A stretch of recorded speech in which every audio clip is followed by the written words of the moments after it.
Before there was sky, there was only a scream of cold and fire, grinding together in a darkness that had no name. To the north, a realm of ice, silent, endless, hungry. To the south, a realm of flame, restless, roaring, alive. Between them stretched the yawning gap, Ginnungagap, an abyss so empty it felt like it could swallow thought itself. And then one day it did. Frost crept forward like fingers. Heat surged up like breath. Where they met, the void began to sweat, drops of melting rime, thick as fate. Those drops gathered, pulsed, and from them rose something vast enough to make emptiness feel small. Ymir, not a hero, not a god, a primordial giant, ancient hunger wrapped in skin, a living storm of muscle and shadow. His breath was blizzard, his sleep was thunder. In the long quiet, he grew, and the void listened. But Ymir was not alone. From the ice emerged a cow, Audhumla, her warm milk flowing like the first river. She licked salt from frozen stone, slow, steady, patient. And with every scrape of her tongue, she uncovered a shape trapped inside the ice, as if the world had been holding its breath for him. A figure, then a face, then a whole being. Buri. From Buri came a bloodline, and from that line came 3 brothers, Odin, Vili, and Ve, young gods with eyes bright as sparks and hearts heavy with a terrifying question.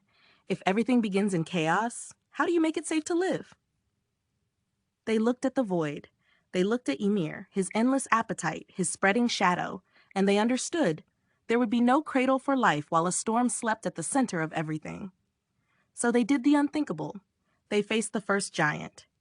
In the clash, the darkness shook, frost shattered, fire hissed, and when Ymir finally fell, it wasn't just a death, it was a turning point, like the first beat of a drum calling a universe into order.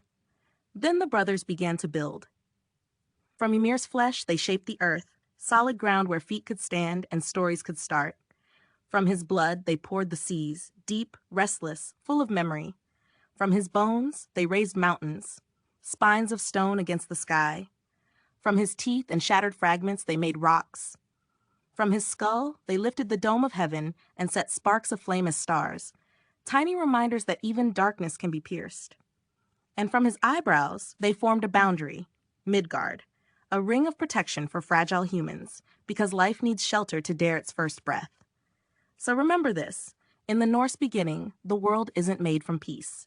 It's made from sacrifice, raw, brutal, and strangely beautiful. A reminder that creation often costs something, and what we build matters most when we build it to protect the living. If you enjoyed this story, please like, share, subscribe, and leave a comment. Your support helps the channel grow and brings more legends to life.